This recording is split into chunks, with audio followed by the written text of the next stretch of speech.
Attention business owners, it's time to take your business to the next level with ABC News GH Television's mega promo. From August 1st to October 31st, 2024, we're offering you unbeatable deals to advertise your products and services. Don't miss out on this amazing chance to reach more people and grow your brand. For more details, give us a call on 050-993-0360. Remember, terms and conditions apply. Follow us on social media at ABC News GH_.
Thank you for staying with us. You're still watching ABC in the morning. Up next is Business Fix.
Well, on Business Fix today, we are looking at mobile money, the summary of economic and financial data for the month September 2024, as released by the Bank of Ghana, has revealed something. What did this data reveal? It revealed that mobile money transactions have hit 1 trillion Ghana cedis. Mobile money transactions have hit 1 trillion Ghana cedis and even gone beyond that. So the mobile money transactions this year, September 2024, if you compare it to September 2023, you'd see that there has been a huge jump, a huge soar of mobile money transactions. At the moment, it's standing at 1.77 trillion Ghana cedis. 1.77 trillion Ghana cedis. This represents a 72% increase from last year's 1.031 trillion Ghana cedis. This is showing the rapid growth of digital financial services in the country. It shows that a lot of people are relying on the digital financial services in this country, and we can see that mobile money usage cannot be overemphasized. The role of mobile money deepens financial inclusion across Ghana. So wherever you are, whether you're a business person, whether you're an individual, they are all leveraging on mobile platforms to make payments, to save money, to transfer money to friends and families. However, it doesn't come without issues. There are some issues, especially from the agents of mobile money, and because of that we are speaking with Evans Otumfuo, who is the General Secretary of the Mobile Money Agents Association of Ghana. He's joining us. Good morning, Evans. Thank you for joining us. Hello, Evans. Hi. Thank you for joining us. You're welcome. However, I struggle to really hear you. The voice is very... Apologies. I will try to raise my pitch a bit so that you can hear me better. I'll try to project. Is it better, Evans? Yes, I mean, it's a bit better. It is, okay. The Bank of Ghana has released a statement, Bank of Ghana, a report, and says that mobile money transactions have surged to 1.77 trillion Ghana cedis. We cannot do mobile money transactions without mobile money agents. How do you receive this news? Right, thank you. I mean, growth is everything and anything all of us always want to experience. And so it is looking at the level of growth and the uptake level with regards to people adopting mobile money as their primary means of every financial transaction. It is very eminent that occasionally and year on year we are going to be experiencing growth on the uptake or on the usage of mobile money. And so it comes to us as a good news. It is something that would give an indication that yes, the country is really on course towards achieving a financial inclusion, and then also an indication that we have a lot of Ghanaians, falling within the banking space, and probably we just have a few people that will be left on bank. But we are sure that as payment platforms evolves and grow, we are going to be scoring or experiencing a very low individuals that will be falling under the unbanked category. Well, Evans, so it is good news to all of us. Okay. Evans, it's a good news to you. However, we know that mobile money agents have raised various concerns about the work you are doing. You have been vocal about the things you are struggling with. You've mentioned security, that mobile money agents are not secure enough. You don't have the right security to do your work. Armed robbers attack you, and various vices. You get into all of these things because of some unscrupulous persons. In all of these, how are your issues being looked at critically, so that in providing such services that is causing the nation to record such huge numbers, you too will be comfortable in the work you're doing? Right. One of our major pain points now has to do with our lives that have been threatened as a result of armed robbery attacks. This has been an age-long challenge with the business, especially a business that is characterized with, financial transactions. We have, on a number of occasions, engaged with major stakeholders, i.e., the security agencies, to see how we can bring some innovations into the business that we are doing to help improve on the security and protect the lives of individuals who are risking it to make financial transactions more accessible. We've been engaging with the police, but it appears that the solution to what we are currently experiencing is very minimal as to how best we can at least achieve 100% safety within the business. So it is a very difficult and dicey topic and challenge when it comes to issues of robbery attacks on the business. For us to be able to be promised of a lasting solution, it will be something that will be very difficult.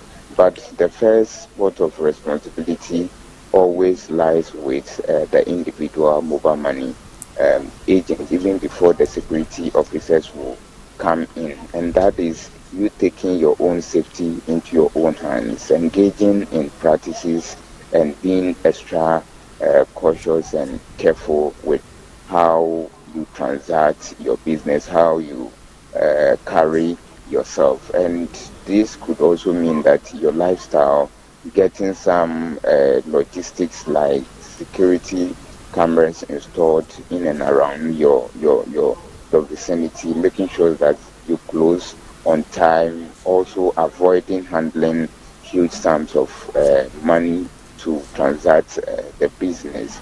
These are some of the immediate things that the individual agent can employ to make sure that to some extent will be providing certain safety and security to him or herself. Evans. But as a nation, it is important that we really look at the mobile money industry, the individuals that are operating this mobile money, because it has now become the center of almost every business transaction, and it needs the attention of the state to see how we can be very innovative as to professing appropriate security measures to deal with or restructuring of the mobile money industry to deal with some of these attacks that agents are experiencing. Some are breadwinners, some are parents, and because of lack of maybe proper alternative to mobile money business, they tend to invest into these businesses, and in the end, you find out that people's life are rather put into a mess or a jeopardy, and very unfortunate for us. Evans, before you go, how has been the relationship between mobile money agents? What has been the relationship between mobile money agents and the various telcos?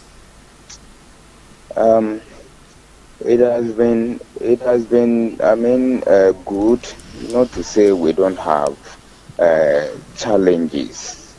We have a tall list of issues when it comes to relationship with the various EMIs, the telcos, because we are on the fields representing these telcos, and our biggest motivation has to do with our compensation or the welfare of these individual agents. But it appears that on every month we are rather experiencing difficulties with regards to payment of whatever compensation or commissions that are due agents, certain actions that are always meted on agents.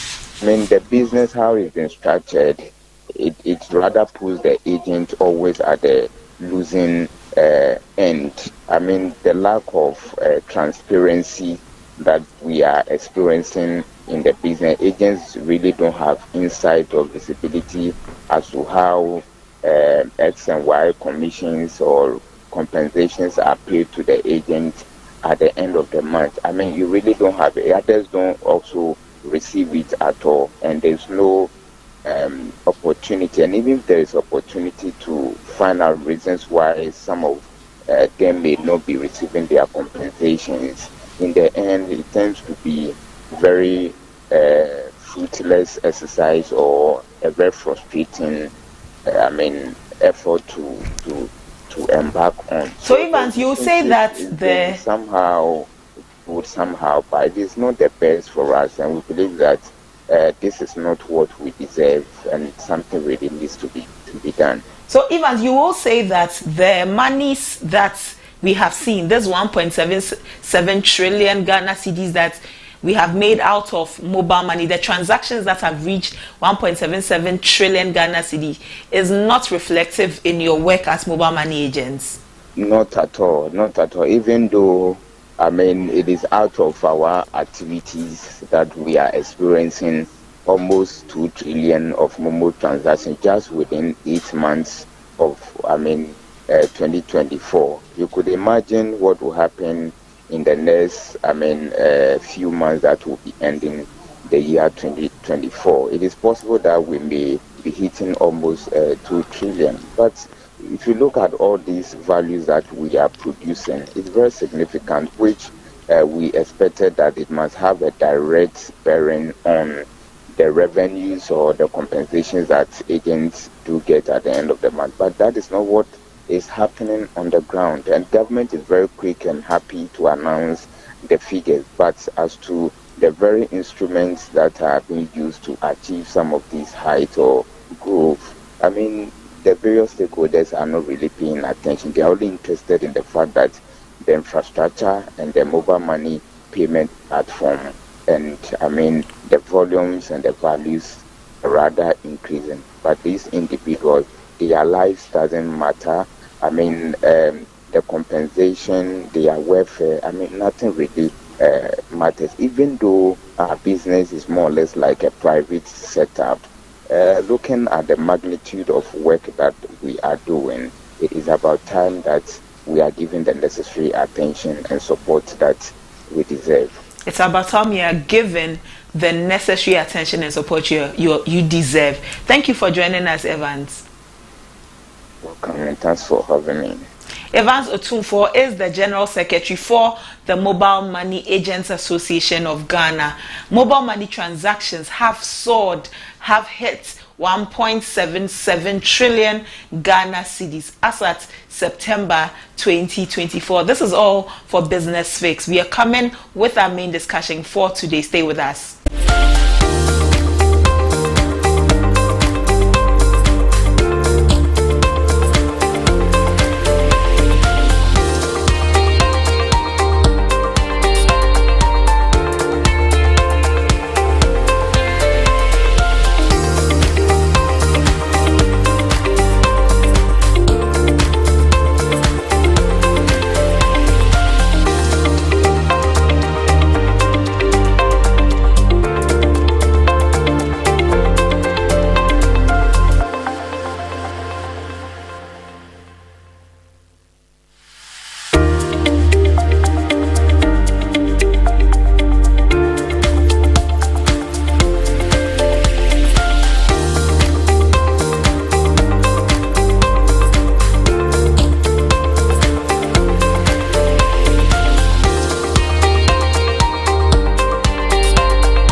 Attention business owners, it's time to take your business to the next level with ABC News GH Television's mega promo. From August 1st to October 31st, 2024, we're offering you unbeatable deals to advertise your products and services. Don't miss out on this amazing chance to reach more people and grow your brand. For more details, give us a call on 050-993-0360. Remember, terms and conditions apply. Follow us on social media at ABC News GH_.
Thank you for staying with us. You're still watching ABC in the morning. Yesterday, the Inter-Party Advisory Committee meeting, IPAC, was televised live, a first of its kind since IPAC meetings started or began. Yesterday, the Electoral Commission met with the parties, all parties at IPAC meeting. What was the discussion? It was about the voters register. In a little over 2 months, we are going to the polls. 7th of December, Ghanaians are going to make a decision for who represents them, in parliament, and who becomes the president of the nation. So Electoral Commission went to IPAC, and before that, Electoral Commission told stakeholders that when you are coming to IPAC, those of you who have said that you have certain challenges with the voters register, you have identified discrepancies, come along with your data, come along with your evidence, so that we pay attention to it.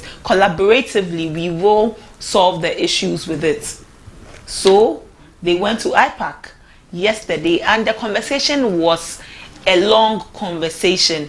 Everybody took turns to speak. Everyone had an opportunity to air their views. The Electoral Commissioner, Jean Mensah, spoke, and she said that she has all the faith in their system.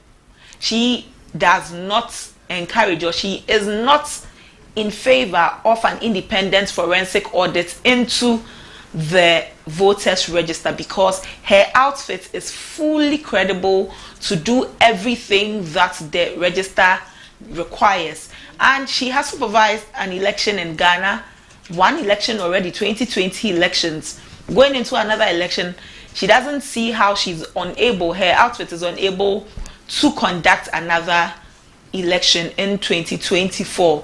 So as for the Electoral Commissioner, an independent forensic audit into the voters register is a no-no for her and her commission. They do not agree to that. And she says that all of the discrepancies in the voters register has been taken care of. She says they have been taken care of. But before we go into the conversation on this voters register, these are some of the figures we got from the presentations yesterday. These are the valid voters. So in the 2024 voters register, some names have been included. Some voters have been included in the register. Some voters have been included in the register. What are these and who are these voters? We have some first-time voters.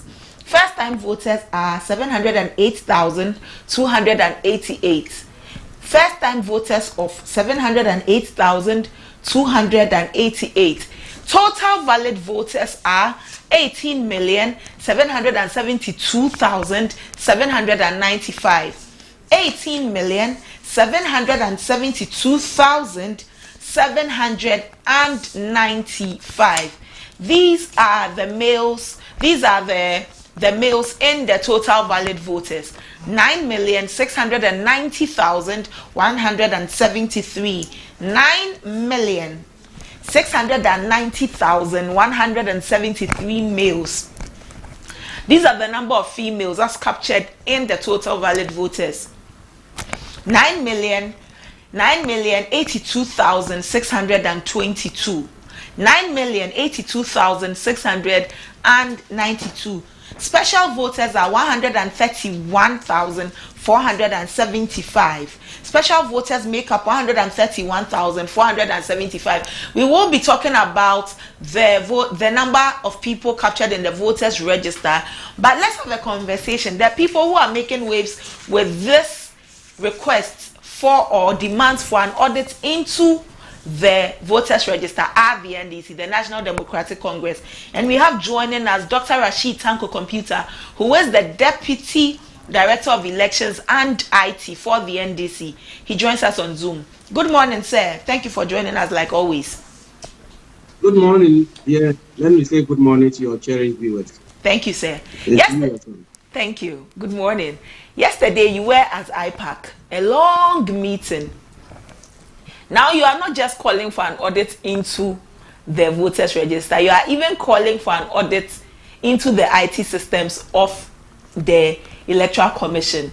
Your boss, the Director of Elections and IT, Dr. Omane Boamah, says that the EC is mopping the floor instead of fixing the roof. It seems even after the conversation, you are still bent on what you have been asking from day one, what you've been asking for from day one. Well, yesterday was an eye-opener. I mean, haven't pushed them to have this live broadcast, and they accepted it. And I'm so happy that all the media houses were represented. You saw it, you heard it yourself.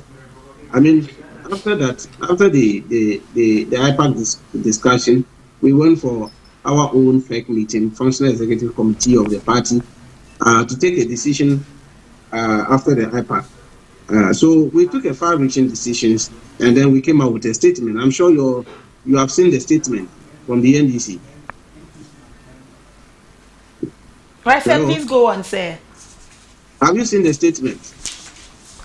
Not at the moment, because of sir. The question. Yeah. We issue a statement. If you didn't mind, I'll go through the statement. Please and maybe you understand our position now. Please do.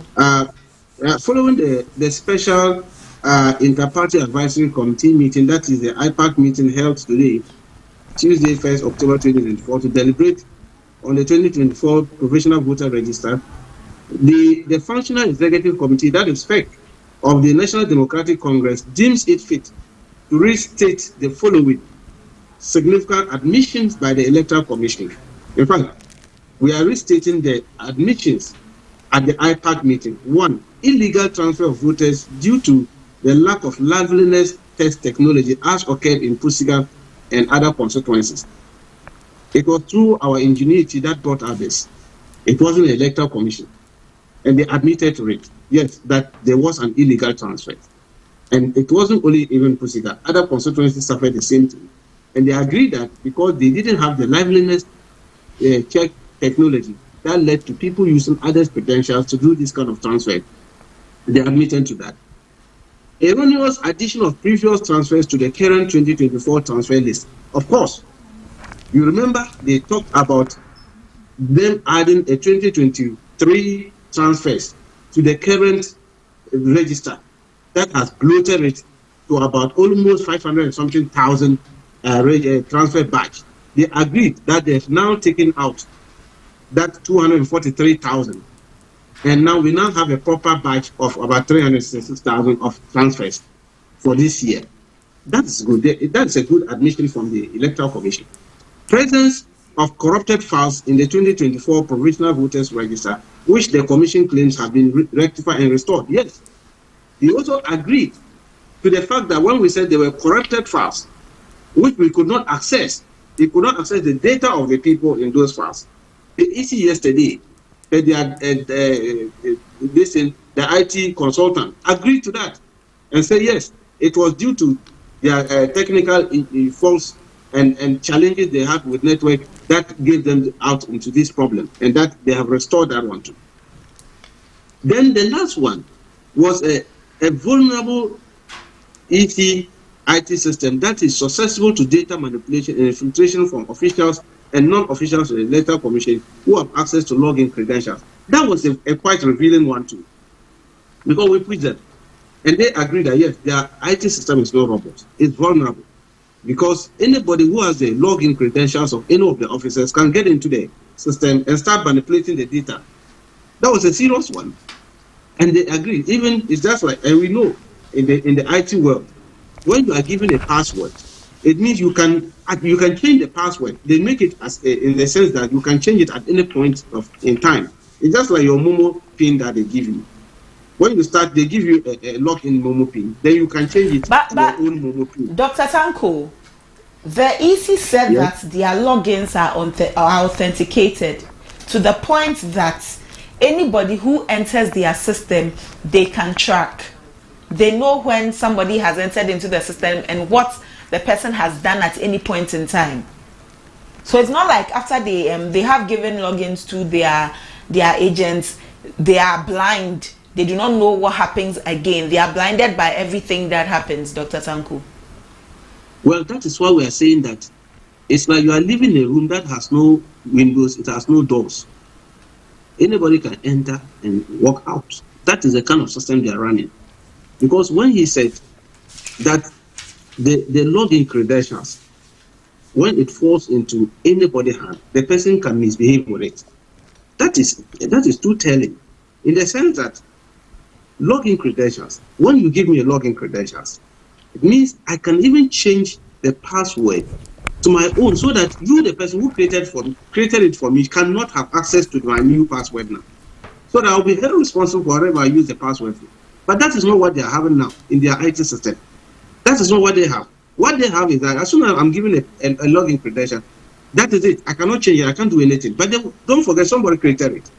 Even the person knows it. Oh, and so, Dr. Tanko, if I heard Dr. Ofori-Adjei, the IT consultant, clearly, and I quote what he said. He says, by default, we don't trust anybody. Our logins are authenticated. This means that they can't be changed after a period of time to safeguard data, and because of this, they have visibility over their system. It's quite in contrast with what you are also saying from the meeting. That's not in contrast. It's rather confirming what we are talking about. That means that those illegal transfers could have been happening from Accra here, not in Pusiga. Because I see that you have given access today to your view on your software, so that I can be in Pusiga and then do the transfers and all that. But somebody also is in Accra and also looking at it and also have access to the same point, or somebody is in Kumasi and having access to that login.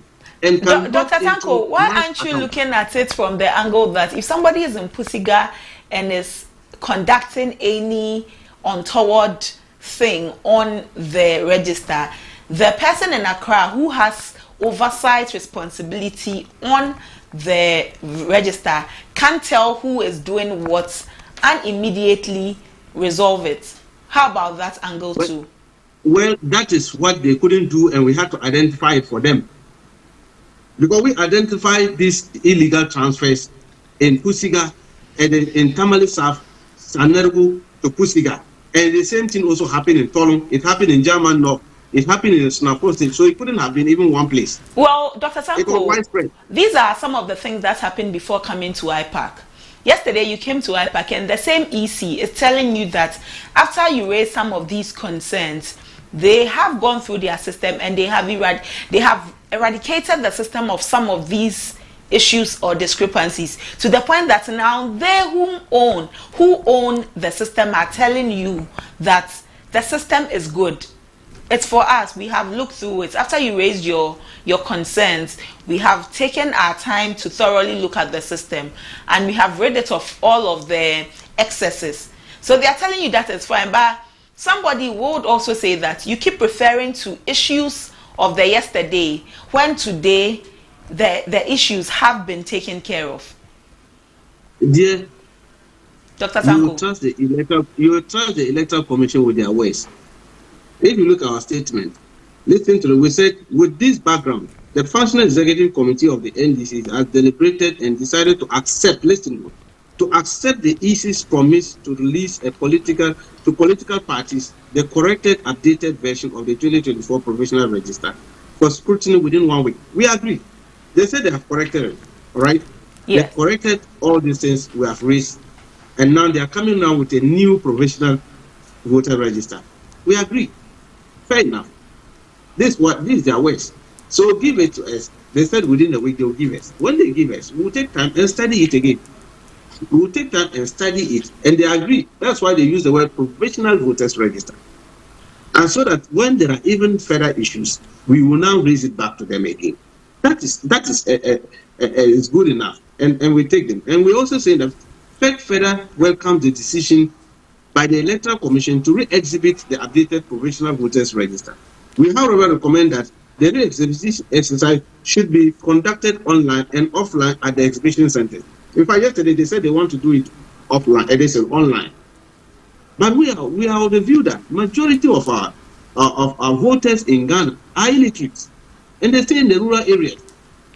How many of them can go online? You and I have the luxury of understanding online issues and all that.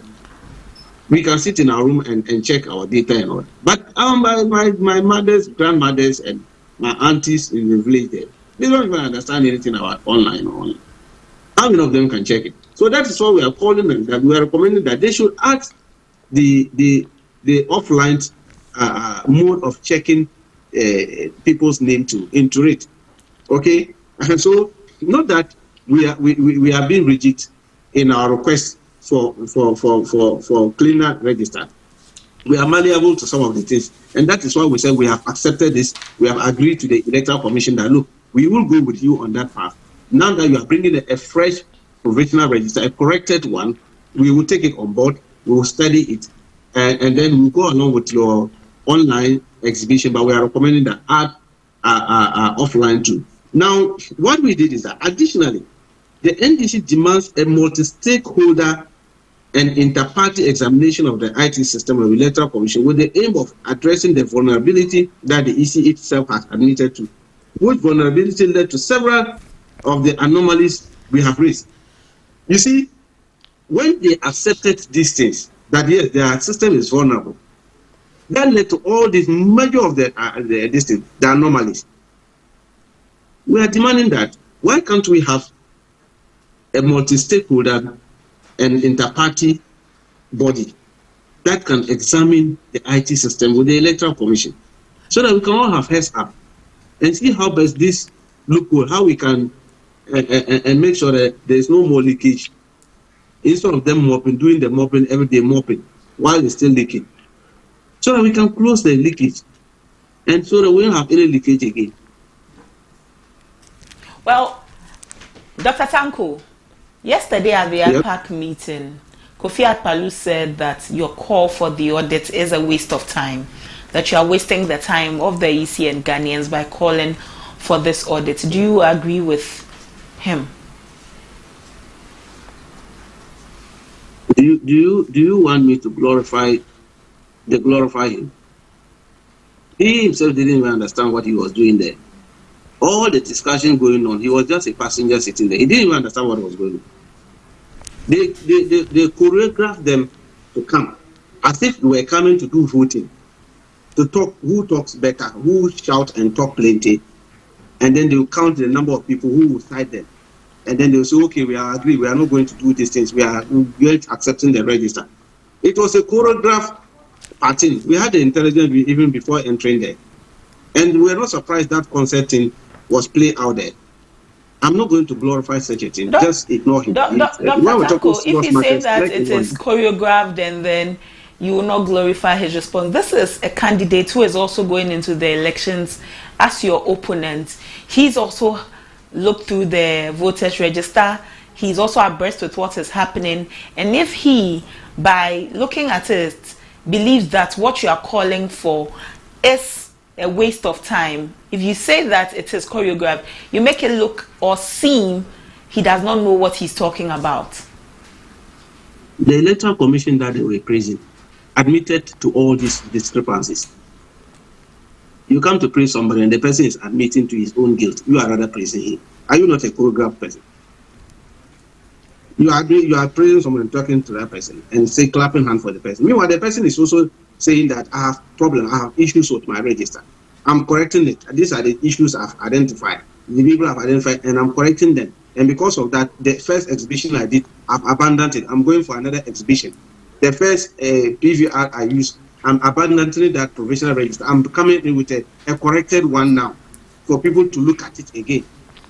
And you want me to glorify such a person who seems not to understand it? They don't even understand. He was expecting that you would submit your evidence and your findings like the EC It was our evidence the Electoral Commission used. It was our evidence. You saw it. All the presentation was on the evidence of NDC. All the presentation they did yesterday, it was NDC. 243,000. They said it. We have reversed it. We have taken it out. We now have a proper transfer data. They said it. 3,900 plus people names taken out. They said yes. Some of them are missing data. So we are coming out with a register known as a missing register for the election. Those names which have been missing. And some of them are found in the multiple register. We even queried them about their multiple register. When they had about 26,000 in there, we questioned them. You saw my boss, Dr. Mani Boma, asking them about it. Where did you get the 26,000? And they were trying to rationalize and said, these are all multiple ones they have added together. Who told you that? These are the things they did for the transferred one and we got them. And asked them, go and remove it. And they agreed yesterday and said, we have taken it out.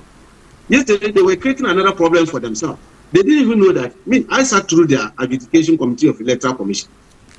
I sat through the 2023 and the 2024 adjudication committee. So I know the number of people we have adjudicated on multiple registers. Dr. Tanko, so you can't come and tell me it seems you are quite rigid in your stance without wanting to look at other angles, because even with Kofi Akpaloo's comment, he was making this comment on the back of the fact that 3 months to the elections, it will be difficult to audit the voters register.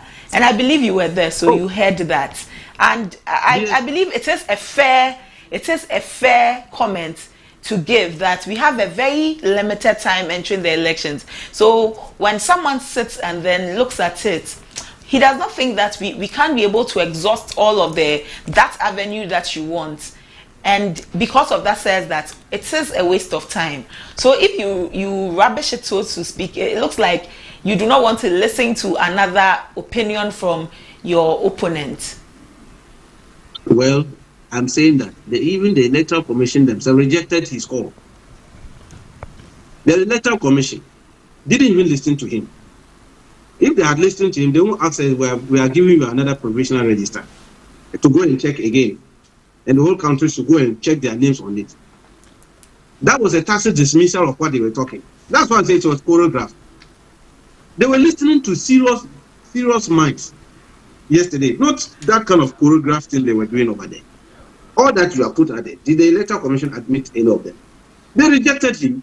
The Electoral Commission says, no, I have issues. I have identified, and the people have also identified, and I'm correcting them. I've corrected it. This is now a new provisional register. I'm bringing up. Let's go and check it again. Let's go and do another exhibition. Because the Electoral Commission knows that this thing the NDC is talking, they know about, and they know that we know. The IT people also know that we know. You saw that when we were asking him questions, follow-up questions on him. They saw it. Those choreographed people. So, Dr. Sanko, you do not believe that. So you don't believe that some of your demands will delay all of the preparations that the various parties have to make ahead of the elections? Oh, what demand? I've just read to you what our position on this thing, and it's very clear. We are not being selfish on this. We said we have accepted the Electoral Commission, their provisional register, right? We agree. So we'll not come back to this conversation again, Dr. Sanko. Yes. We will not come back to this conversation again. Oh no, that's why I'm saying that it's a provisional register. They said that there is not a final. This is not a final register. They agree that they are now giving us a provisional register to go and study again, and they will give us a template. If we see problems in it, then we use the template to collate the problem and bring back to them for them to now come out with a final register. And that is why they are doing exhibition again. So clearly, you will agree with the EC that they have been transparent in their dealings with the political parties. They're transparent because the NDC is up and doing. The NDC has an eagle eye. We are forcing them to be transparent. Initially, when we raised this issue, people were rubbishing it. Even because of the NDC. Our own opponent even held press conference and rubbish everything. But yesterday, they were thanking us. Mark Minu was thanking the NDC for helping the Electoral Commission through this process. Didn't we hear him? He said it on live cameras. Because all that was going on, it was the eagle eye of NDC that brought them where we are. And so, clearly, we are very clear in our mind what we're doing. We are protecting the democracy of Ghana. We want the sanctity of our electoral process to be upheld. That's what we're doing. And we have achieved our aim in that. Clearly, we have achieved our aim of making sure that the Electoral Commission abandoned that dirty register they were trying to use. Because if we hadn't seen this, it would have passed. And an illegal president would have been elected through that. And so we have achieved our aim. We have been vindicated. The EC has admitted to the errors and they have taken steps to correct them. Fine, fair enough. We are waiting to collect the corrected version from them. If we pick that one and everything is fine in it, so be it. We are good to go. It's only the IT aspect that we are demanding that they should allow a multi-stakeholder and inter-party investigation or examination of their IT system. And so that we all because we know after they have a Dr. Sanko, you see, that is why the NPP is also saying that you are shifting the goalposts. Now the register issue has been taken care of. NPP believes that because now the register has been sorted out, you have to find something with the EC and then hit on. So now you are saying that it is a multi-dimensional issue we are looking at now. Put away voters register and the auditing. Now let's look at the IT system. Even after the IT consultants had run you through their system and how robust the EC says the system is. Because of this, MPP says that you are shifting the goalposts. Who is shifting the goalposts? They don't read. The MPP doesn't read. They don't read.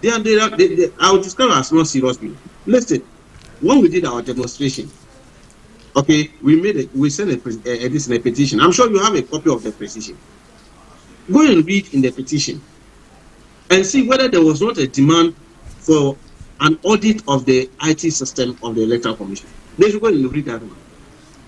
They don't take their time to read. They just because they want to do PR work for Electoral Commission, they're going to be making fun of themselves with this kind of statement. We had put it. Our petition to the Electoral Commission and Parliament was very clear about forensic audit of the register and the IT system. Go and read it, it's there. We have not shifted our goalposts anywhere. And even as of yesterday, we repeated it. When we reminded them, send a letter of remind to the Electoral Commission, we reminded them about it, these two demands, that we are looking for the audit of the register and then the IT system. So where is the shifting of goalposts? We are not double standard like them. We are not. We are straightforward. We know what we are doing.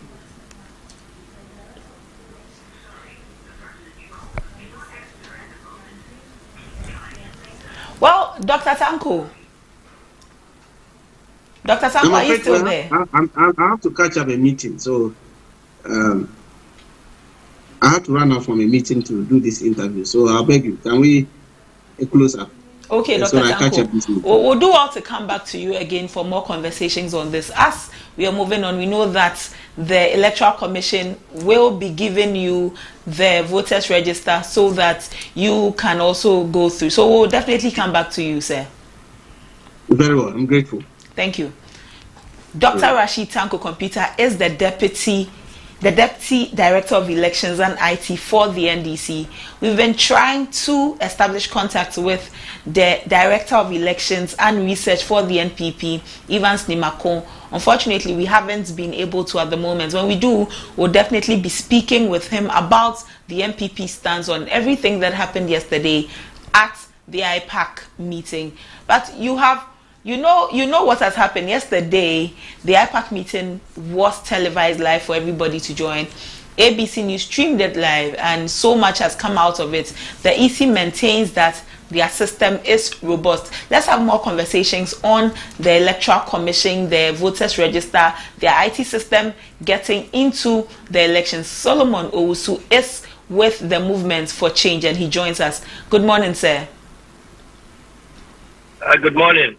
Thank you for joining us this morning. Thank you for having me, and good morning to your cherished viewers across the length and breadth of this world.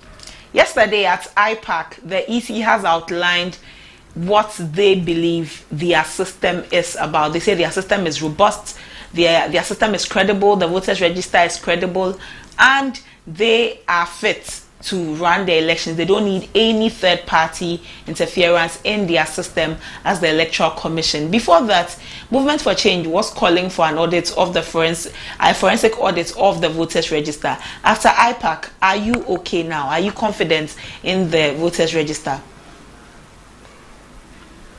The Electoral Commissioner gave us more reasons why the forensic auditors were conducted by the actions and inactions yesterday. I mean, I'm very happy that it was televised live for everyone to listen, to hear, to make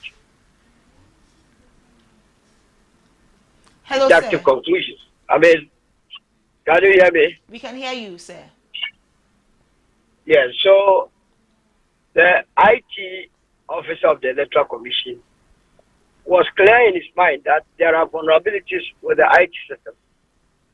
That is one of the reasons why an audit is conducted, to assure yourself that there will be nothing untoward that will happen when you are given the final voters register. Again, the Electoral Commission on several occasions have made it clear that provisional discrepancy. So on what basis was James saying that the register is credible and robust when we don't have a final register? You yourself have said that when the voter register is provisional, there are bound to be discrepancies. As you speak, whatever the Electoral Commissioner is having or the Commission is having has to do with a provisional register. So at best, he should be the last person to be using that word robust and credible. A robust register, a robust IT system enabled someone to transfer 38 people from 2 polling stations or 2 constituencies to Pusiga. In fact, at that time, you had been told that the IT system was that robust. Now, from the EC herself and the IT person, we were told that there was a particular feature, the liveliness feature, that was absent that enabled those illegal transfers to take place. Do we know of other programs or apps that are supposed to be present that are at the moment not present that can enable anyone to enter into the system. You can only identify or determine that with a forensic audit. So clearly, yesterday's IPAC meeting has given credit, has given meaning to why there must be a forensic audit. And the earlier the commission, through its commissioner, Jane Mensah, adopted Alan Kyeremate's position on the matter, which we communicated to them on the 23rd of September 2024, the better it will be for all of us. The better it will be for all of us. Beyond the conversation about the auditing into the voters register, EC went back to the table. They have looked into the register. They have corrected anomalies that were in the register. EC again has said that their IT system has been beefed up, in that their logins are very authenticated, very much authenticated. Anybody who enters into their system can be tracked. Don't you think that the EC is on course to making sure that everything concerning the voters register and the elections are done and done cleanly?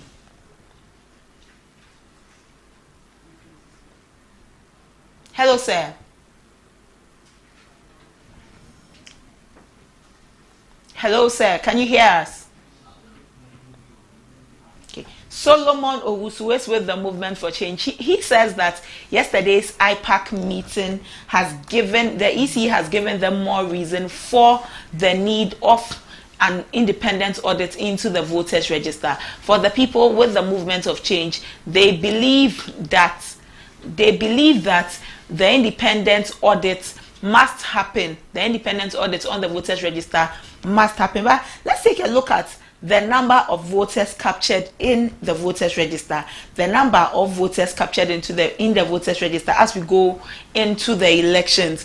This is the data on the provisional voters register. At the moment, total valid voters stand at 18,772,795. 18,772,795. The male population in this total valid voters is 9,690,173. 9,690,173. The female population is 9,082,622. 9,082,622. Special voters make up 131,474. Special voters make up 131,474. First-time voters are 708,282. 708,282. And transferred voters are 332,110.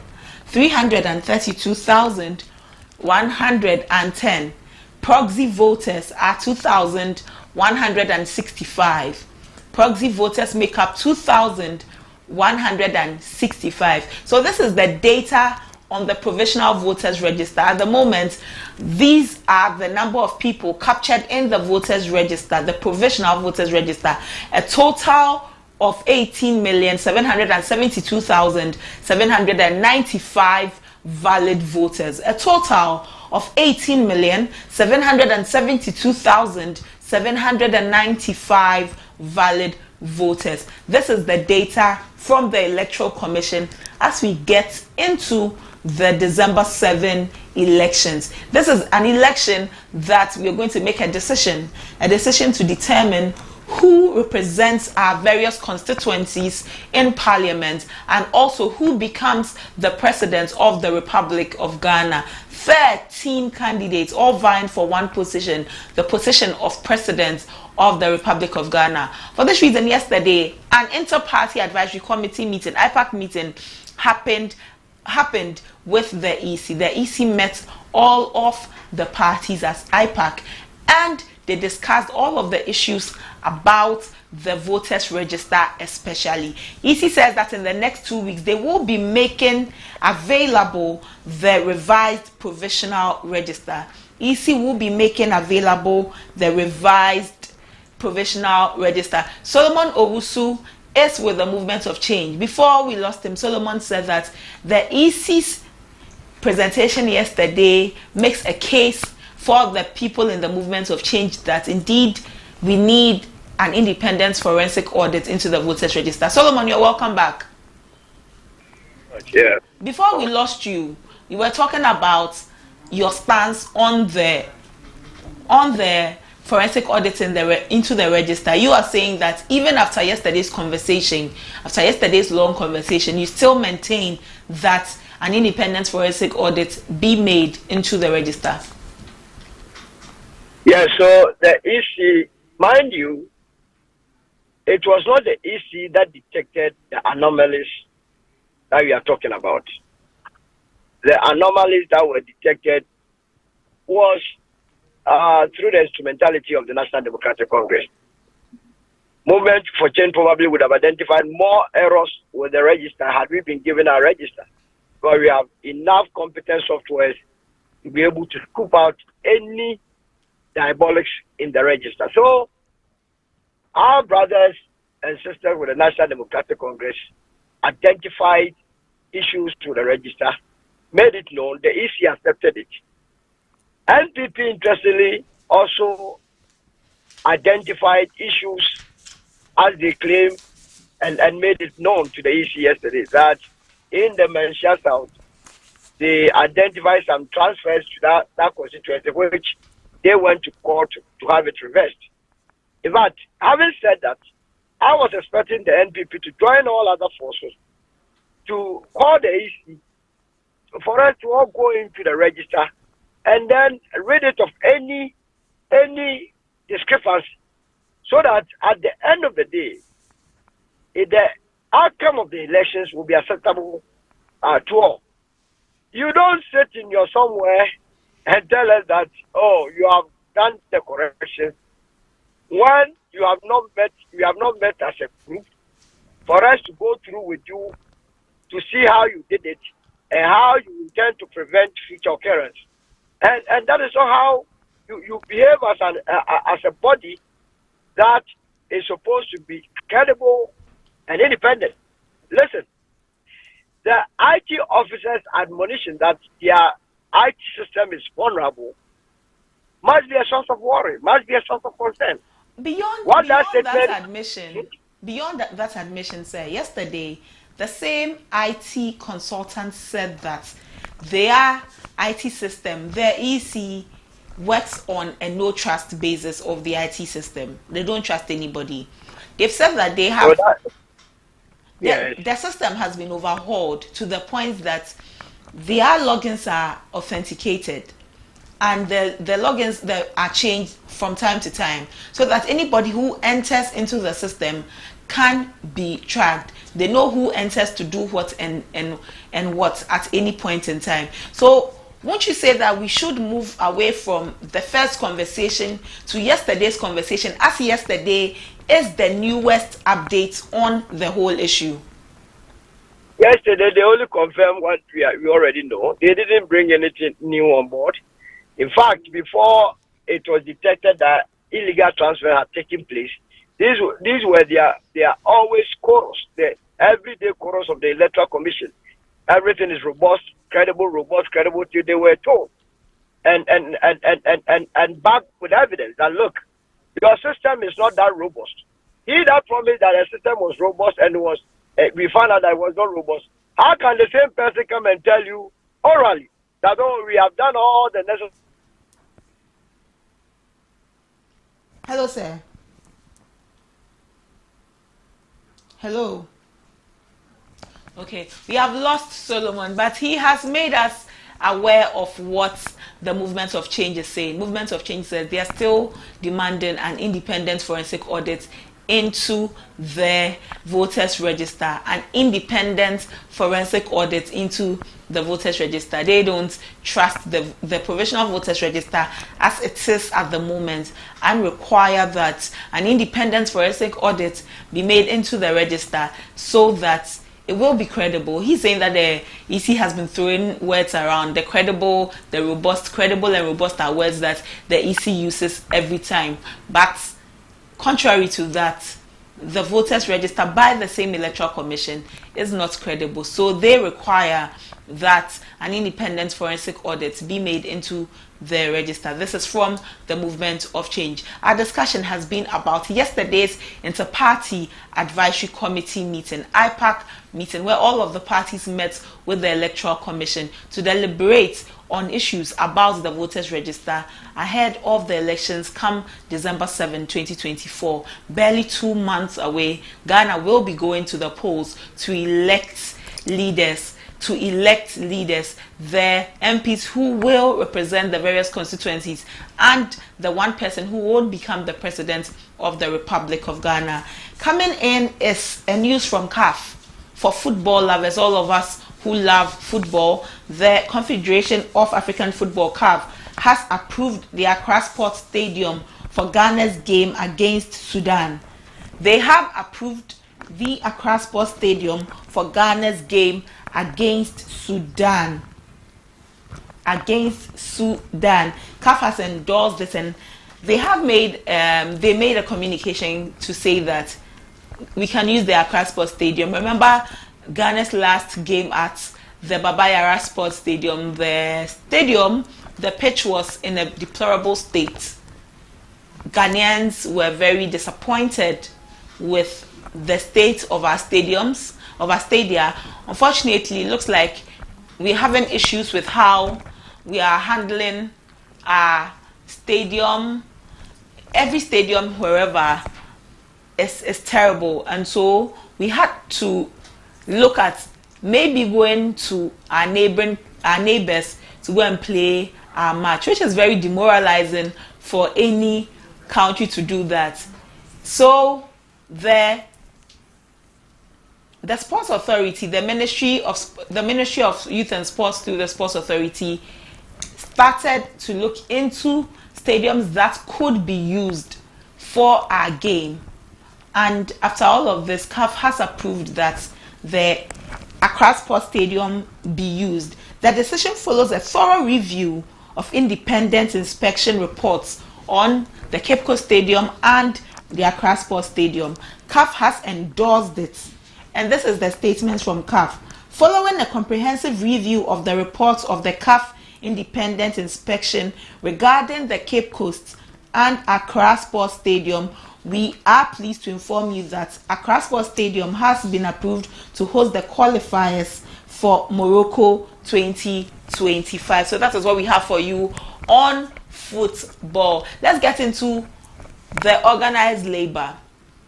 Organized labor says that on 10th October, they are going on a nationwide strike. They will embark on a nationwide strike.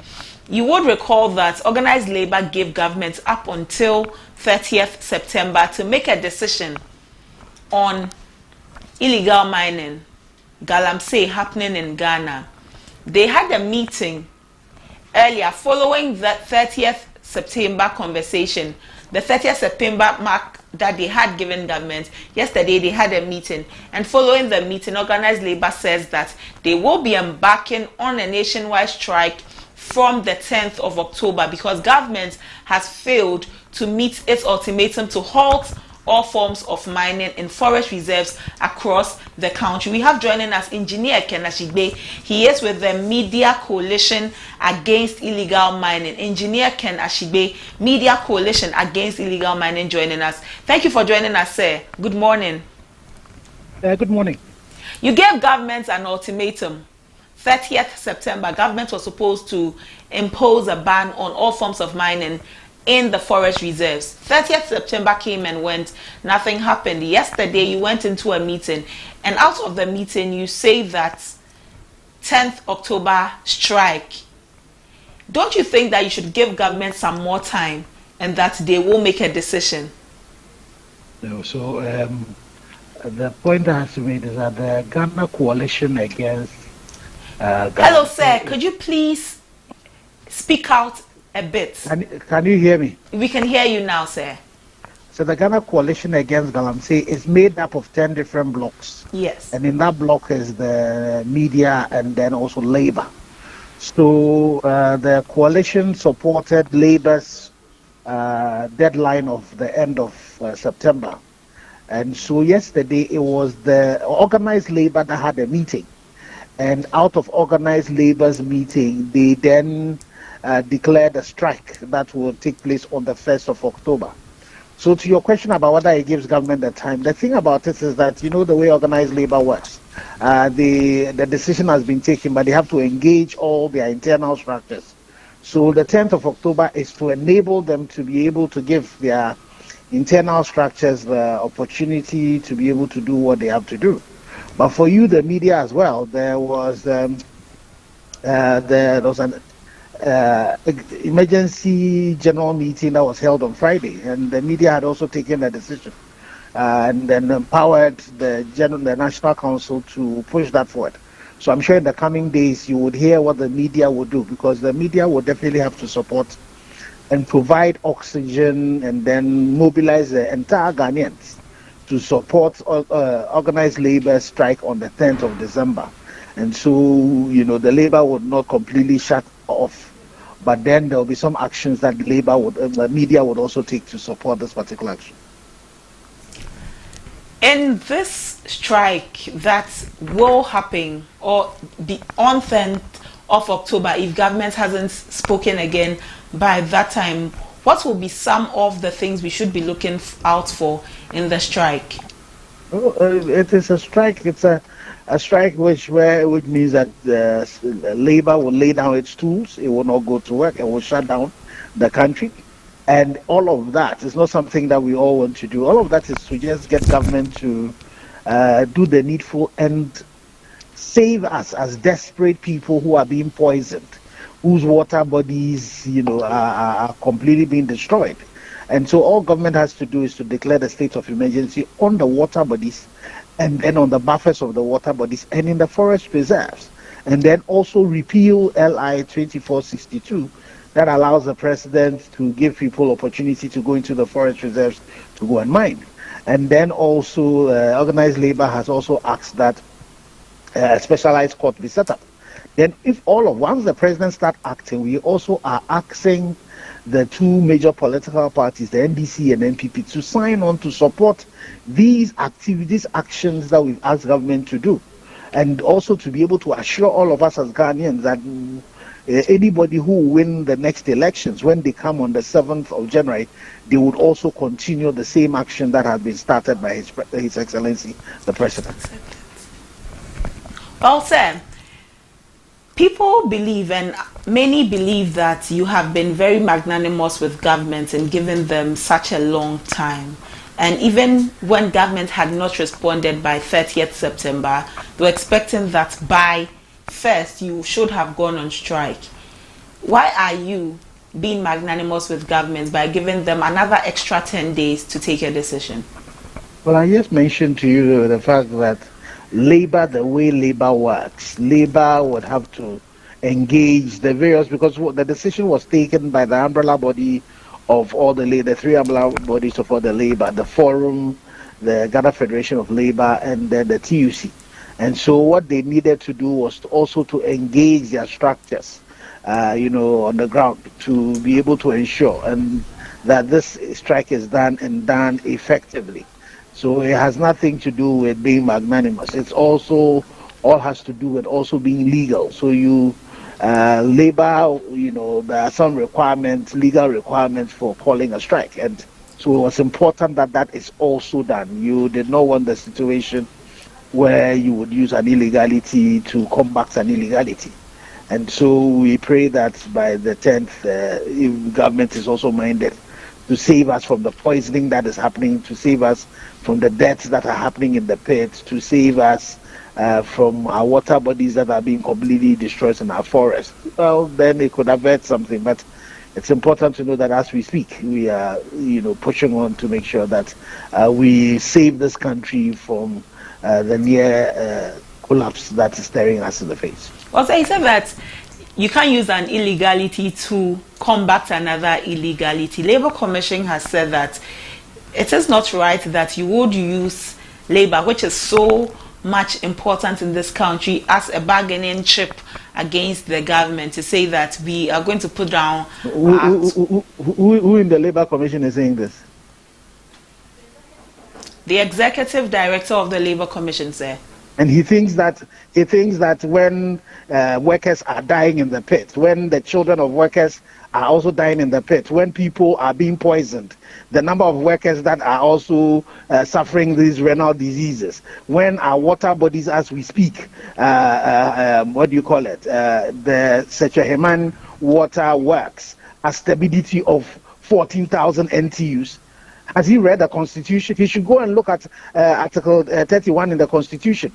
For all the elements all the elements that are required to declare a state of emergency are in there. The lives of he himself, as the executive director of the Labour Commission, is at risk. He wants to continue drinking the poison.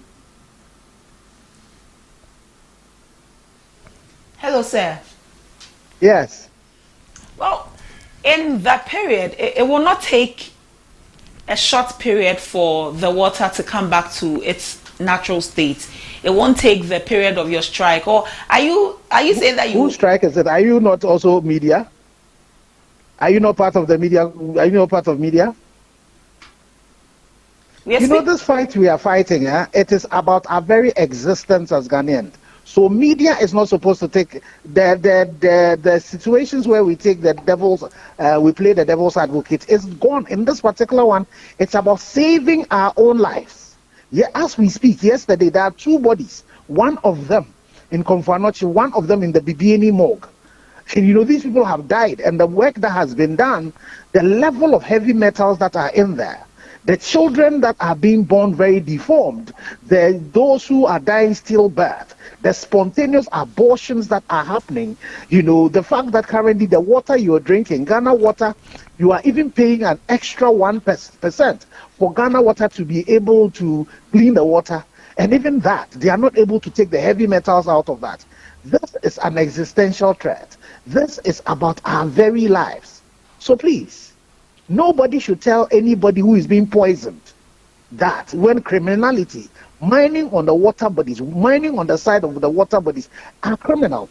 The Constitution asks that all of us as citizens of this country, we need to make sure that we guarantee our continuation as a state. That very existence is at risk. So please, you know, as the media ourselves, when we are dealing with this thing, we have taken a position since 2017. This thing started in 2017 when the media took a position that in this particular case we need to save ourselves. We've gotten to a point where, as I'm saying, the ability of water in the Secheheman Waterworks in August was 14,000 NTUs. The WHO requires that water to be treated, it should be 5 NTUs. That water treatment plant, the design capacity is supposed to be 500 NTUs, and Ghana Water pushes it to 2,000. And you have 14,000 NTUs, and anybody is telling us to do what?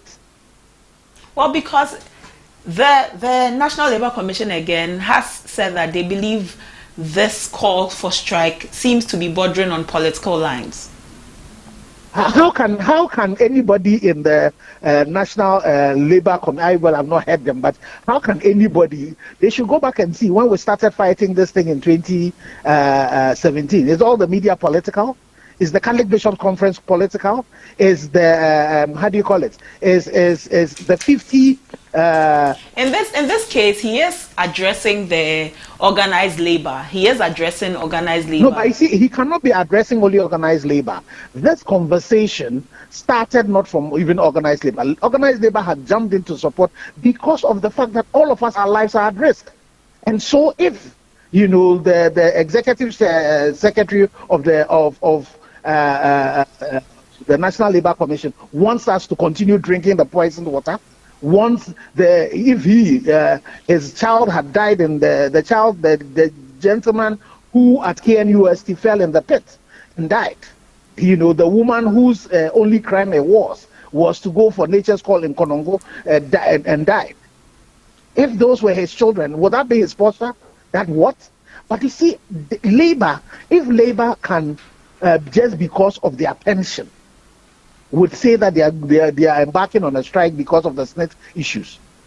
How much more when your very existence, your very life, that you will not even be you will not be alive to be able to spend your salary, not to talk about then growing old to have your pension.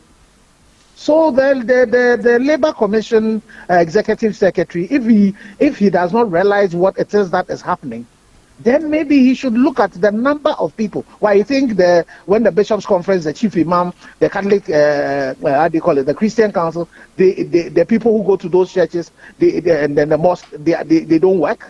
They are not workers. When the Presbyterian moderator has called on his congregants to wear red when they are going to church, that when the GJH president calls on the president to act, the media coalition has been doing this thing since that this morning when you woke up and you decided that you're doing this story is because you are partisan. Please, people should give us a big break. We've been doing this thing since 2017. When the president put his presidency on the line, said he was prepared to put his presidency on the line in 2017, was he being political? People should realize the fact that the thing that we're dealing with, the enormity of what we're dealing with, if he's not careful, he himself, the Labour Commission, does he know the food he's eating, where it is coming from? Earlier on, in 2017, when we were doing this particular fight, the Ghana Water Research Institute had gone to one of these Galamsey communities, and they were coming back after their work. They bought bread by the side of the road. When they came to test it, the level of heavy metals that were in that bread, and not to talk about today, there's research that has been done that shows that Ghana Water treated water has heavy metals in it. Please, it is important for everybody to realize that where we currently are, we are a desperate people. We are people who are being poisoned, and we need to respond to that. And it's also important for our leaders to know that ecocide have been added to one of the grievous environmental crimes, and they should be careful.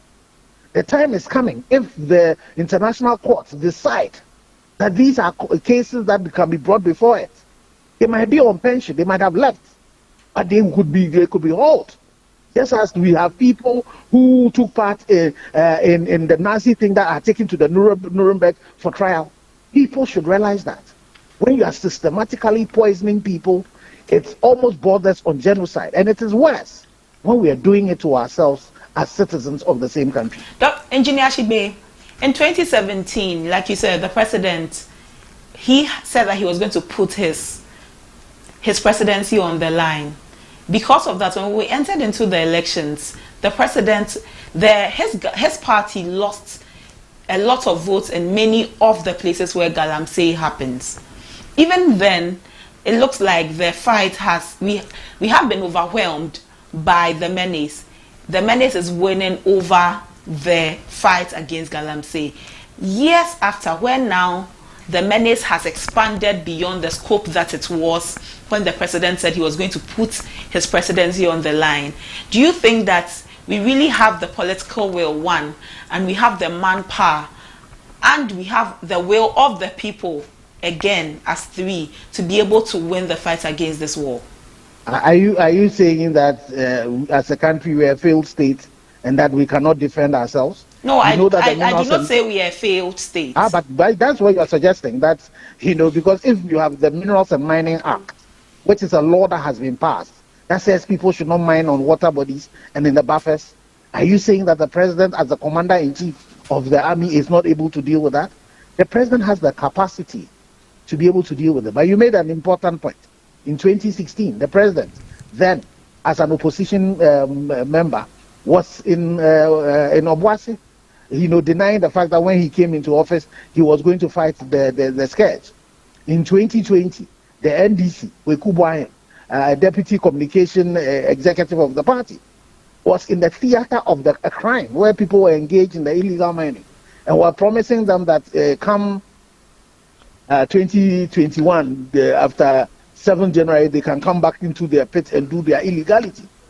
In 2024, we had a parliamentary candidate in the presence of the Western Regional Minister, and saying that we're going to form a WhatsApp group, and then if the security forces came to deal with those who are involved in the illegal mining, they should beat them up and they will support them. We've had the former President John Mahama, the presidential candidate of the NDC, tell us that when he comes into office, he would grant moratorium and amnesty to those who have been convicted of Galamsey. Engineer Shibe, that's why I was asking that. Isn't it becoming something that is illegal and that is political? We have politicized Galamsey. It has. So it is the reason why, if you heard me, I said that by the time with whatever we are asking the president to do, once he is done, we have to then commit the NDC presidential candidate, the MPP presidential candidate, to support these draconian measures that would make sure that the laws that we have in this country are obeyed. But at this point, yes, sir, at this point of the year, when we have barely 2 months to the election. So do you want me to answer your question? I do. So you have 2 months to an election. So you want to die? You want to continue drinking? I didn't ask that, sir. If I had landed, sir, you would get my question. It was in response to your point. I had not finished making my point. Please go ahead. I'm just saying to you that the partisanship, it's not even politics, so it's partisanship. The next elections have fueled this particular fight from 2016. We saw it from 2016. So we need to stop it today. Is the reason why, if you look at the fifth point that the media coalition asked, it says that after the president has embarked on this action, we don't want the situation where you have people come into Accra, Takoradi, and Kumasi and go and say, fight against Galamsey. But then they will go and sit in the pit and then be telling the people that continue, we will let you continue the fight. So my question is, at this time of the calendar, the political calendar, we have 2 months into the elections. 65 days. Yes. The political parties all seem not to take a firm stance on this issue of Galamsey because it has become partisan. Nobody wants to have a very bad rep, if that is for want of a better word, a bad rep in the eyes of some of these persons involved. How can we position them better so that they can be bold to take a stance? Because if you cannot stand for anything, you obviously cannot fall for anything. So how can we better position our political parties so that they can take a stance and take it with pride? That's what you and I are doing now. So what we are doing now, and in exposing and letting all of them realize the fact that we are dying and that this is an important thing. But the next thing that the media, would do is that we are going to start doing the relationship between the illegal mining and the impact of the people in these communities. As I was telling you about these two bodies that currently are in the mocks in Bibiani and then Komfo Anokye. There are also several people who have died in these pits. There are people who's, are sick, from this Galamsey. There are a lot of research that has been done by some scientists and all of that. The time has come for media to start doing the linkages so that we would start with some infographics. We'll start with some stories. We'll do some interviews of some of the people who are in there. Get some short videos that we can put on the various radio, TV stations, and then on social media to let people draw the linkages. Because unfortunately, that's one of the things we've not done a good job of. To let people realize the fact that this thing that you're doing is detrimental to the health of the people themselves, so that the people will start revolting from the various communities. So we'll take examples like the chief of Jema, who, for example, an old man who is even, has a stroke, who's being enticed with over 1 million cedis to allow, these form of reckless and irresponsible mining in his community, had decided that they are not going to engage in that. There is a twin mother in a community in the eastern region. They have a water body there called Esubonik. This is just a woman with her elders. They have decided that they are not going to allow it because they know the challenges that is going to happen. So we would use people like this also to be able to let people realize that this thing that we're talking about, we who are in the communities, we are bearing the brunt of it. There's a young man that has a disease now out of mercury. He now cannot even hold the food and put in his own mouth. So as media, we need to let people know, and let people know that it is more your life, the water you will drink, is more important than who becomes president the next time. And then also, all of us will mobilize together, the current president, all the presidential candidates. We need to push them. They won't do it voluntarily. We need to push them so that they all will support openly this particular fight and commit to the fact that when they come on the 7th of January, whoever party comes into power would also, push the same angle. We need to make sure as media that we don't make any political party want to benefit from the crisis that we are in, and the fact that we all need to fight together to make sure we can save Ghana from this abyss that stares us in the face. Well, we know that organized labor deals more with the government sector. What are you going to do to be able to rope in your colleagues in the private sector to be a part? Again, you are still asking me a question as if you are not a media person. You're still asking, what am I going to do? You should be asking yourself, what are you also going to do? And that's what you are doing now. The fact that we're talking about it so that we can mobilize GUTA, we can mobilize, various other, you bear in mind, GPITU, they are part of TUC. They are not really government workers. So there are some people in the unions who are not necessarily government workers. ICA, the ICA people, they are not government workers. So there are some private people who are already unionized. But we as media need to drum it home through the various blocks, the religious bodies and all of that, so that they all can support us. This has nothing to do with going to ask for salary. This has nothing to do with any political party. When the poison is coming, when the mercury vapor is coming, it doesn't ask you what party you belong to.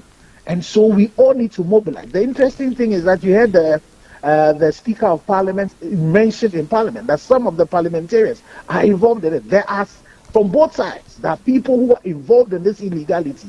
So this is not about any party, neither is it about the next election. It is about you and I saving ourselves. So what we are going to do is what exactly me and you are doing already. We need to mobilize the whole of Ghana, those who are working, those who are not working, those today who are old, and all of us to support this particular fight.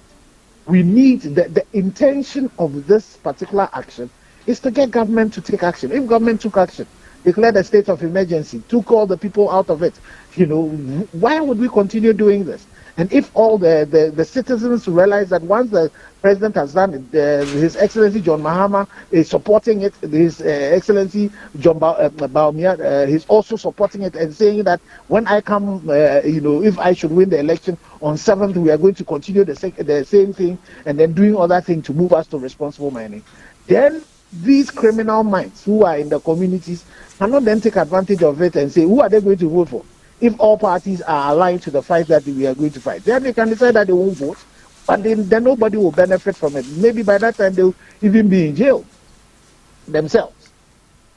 Well, tomorrow a group of people are going on a demonstration, and they call it Free the Citizens demonstration. This demonstration is after police picked up demonstrators who were demonstrating against illegal mining. Would you be a part of this demonstration? Will you lend your voice to this demonstration tomorrow? Well, no. We, as I've said, this is a country where we all have the freedom to do what we have to do. And as the GJA president said, the intention of the demonstrators were noble, but some excesses in that, and everybody should condemn those excesses. And in the same breath as well, in Ghana you are innocent till proven guilty, and so and then all crimes are bailable crimes. So you would have expected that these people, if you were going to even punish them for those who were found to be, had perpetrated the excesses, you would still give them, you grant them bail and let the legal course procedure take its course. So that, and these are demeanors, so these are misdemeanors. And so definitely, we would also add our voices to the fact that the judiciary should grant these people bail. And then, so if some group want to demonstrate, so far that's their right to do. We would be planning, and now what we are doing is to support with organized labor, work towards the 10th of October, action that is going to be done. But everybody is free within in Ghana to be able to embark on any legal, lawful process to let their voices be heard. Thank you for joining us, sir. Thank you, sir. Engineer Ken Ashigbe is the leader for Media Coalition Against Illegal Mining, and he joined us on this conversation on illegal mining. Organized labor has set 10th October as the date that they begin their strike against government's indecisiveness in calling or in declaring a state of emergency against illegal mining in our water and mining in forest reserves in Ghana. You're still watching ABC in the morning. Stay with us. We'll be back.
Attention business owners, it's time to take your business to the next level with ABC News GH Television's mega promo. From August 1st to October 31st, 2024, we're offering you unbeatable deals to advertise your products and services. Don't miss out on this amazing chance to reach more people and grow your brand. For more details, give us a call on 050-993-0360. Remember, terms and conditions apply. Follow us on social media at ABC News GH_.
We are grateful for your time today on ABC in the morning. For more news, credible news, you should visit our website www.abcnewsgh.com www.abcnewsgh.com. Interact with us on social media.